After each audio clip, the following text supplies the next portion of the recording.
Oh, hello.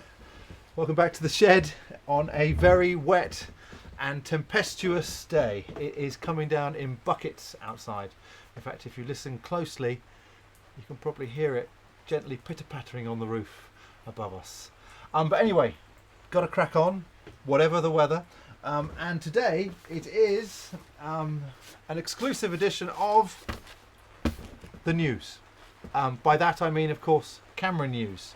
We've had various announcements from various manufacturers about different things. Notably yesterday Sony, and then the week before Canon. And where are we in this interesting world of cameras? Because you get the feeling we're on the cusp of the next generation of cameras, the next stage. It kind of ebbs and flows incrementally, and then eventually something sort of happens, someone brings out something and we kind of reach another point or another standard. And I get the feeling we're kind of at another point. Part of it is, of course, because of the situation we're all in. I think everyone's schedules for launching cameras, designing cameras, manufacturing them has been obviously thrown up in the air. But we're in this weird kind of pause where everyone's going to announce stuff. Nothing's going to arrive probably till Christmas. But what we're reaching is that sort of next stage in the evolution of all the cameras that we know and love.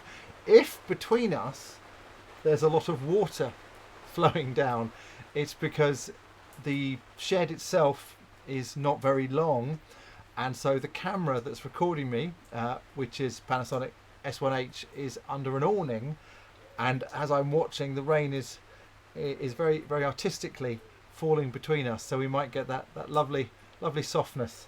Let's hope it doesn't get wet. But anyway, a camera, as far as I can tell, is very much like one of these, which is of course a hammer. I make that analogy without apology because of all the nonsense that I read on the internet. Every time anybody launches a camera, it hasn't got this, it hasn't got that, why hasn't it got that, I must sell what I currently own, it's useless, etc, etc. They are only tools. They all do different jobs. Some of them have annoying quirks or features or lack of them, but ultimately there are currently, as far as I can tell, very few, if any, bad cameras. You've only got to cast your mind back 5 years to think of all the problems and all the things we were trying to get around then, and we have none of those things now. We have 8K cameras coming, we have 6K, we have 4K. Most of us are still delivering in 1080. So that's the truth, that's where cameras are. But let's get back to the news. Let's move my hammer, let's stay with it. So I'm going to start with Canon C300 Mark III. Very interesting camera. Should this have been the camera that they launched before the C500? It's an interesting question. Are there people who've perhaps bought the 500 that think, actually I could have saved £6, bought the 300, that would have suited what I do more? I mean, it's that full frame Super 35 argument, but it's also, you know, to do with the slow motion, the RAW obviously in the camera. They both have RAW in the camera. What I do like is the fact that the accessories work across both. I think that's quite clever. I think it's a little ecosystem coming together there. Obviously no one's seen the camera and they won't probably see the camera till September, October, but that's a very promising broadcast camera. Good AF, internal RAW, good low light, nice color science. I mean, there's not a lot that you would say was wrong with it. It doesn't have an affordable EVF, but a lot of them don't. It's a promising piece of kit. And then we've got Sony's announcements yesterday with the FX9, the upgrades, the updates, if you like, version 2 of the software. I think they're kind of the same money. People have complained about the fact to have RAW, you need a giant box out the back, and you do. It's nice that it goes to a Shogun 7 because they are great recorders. But then again, do you need RAW for what you're shooting with those kind of cameras? Because the internal codecs is very good.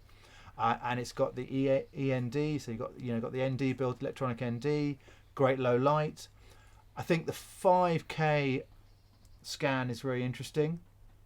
It's not full frame, it's just a teeny weeny bit less, 18% less, whatever that is. But I think that's interesting because that will give you, oh my god, the rain stopped. It suddenly got quieter.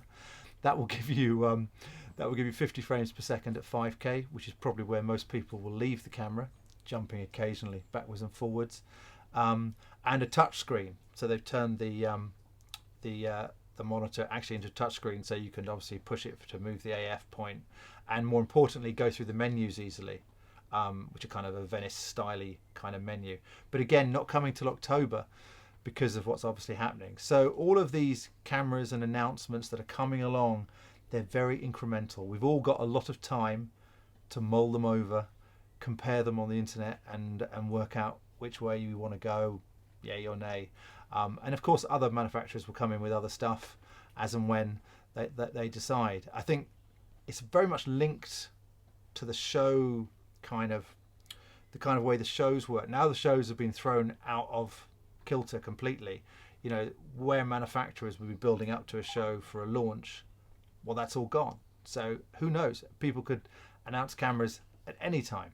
And it's not just the bigger cameras that are kind of hitting the headlines. We've got the Canon R5, which potentially is an 8K camera with RAW internal, autofocus supposedly in all frame rates. And then we've got the Panasonic S1H, which now has ProRes RAW, just announced with the Atomos Ninja 5, which will give you 6K RAW going to that external recorder. There's something quite nice about having a larger recorder, because obviously those cameras are so tiny. With my eyes, I actually need a bigger screen anyway to see what's in focus half the time. But these cameras are not the junior cousins to the bigger ones. I think we're going to get a split between, whereas we always used to judge cameras on their recording quality and their codecs, it's almost like it's going to split along production lines in terms of, like, this is a tiny body, it can do an amazing quality, but this is a bigger body which you can fit on your shoulder. It does a very similar quality, but it's got twin XLRs, you can balance it, you can use bigger glass, which kind of also brings me to another thought, which was that, are we getting the cameras we want? Because in some ways we all want a camera that looks a bit like an Arri mirror. We want that shoulder mounted camera, but because everyone wants a gimbal, or the designers think we want to move them around on single gimbal, they tend to build them to fit the gimbal. And that's I think a mistake, because I think it's changed. Before, everyone had a camera and they had to do many different things. I think nowadays most people have a tiny baby camera that just sits ready to go on a gimbal, and a cam is rigged up with bigger glass and on a pair of sticks on the corner, and you kind of jump between the two and they intercut very well. So you're almost kind of cutting your nose off to spite your face by making a camera that has to do all things. I think they'll become that split where you'll have a C300 or a C500 there and an R5 there, and they do different jobs in the same color space. Boom, equally. Same with Panasonic, same with Sony. You'll split it down between a tiny body for running around very quickly, and you'll have a bigger body, which is your primary piece of kit. That might sound extravagant, but actually I think in some ways it's easier and cheaper than having just one camera that you have to break up and down the whole time to do different things. So that's just my 2 pence about camera design. Lots to come. Very exciting time. Because none of us are out shooting, of course we can just sit there looking and admiring and comparing specs, which in a sense mean nothing because they are just specs. It's not until we actually get our hands on the cameras and play with them and test them, and hopefully that's something we'll get to do very, very soon.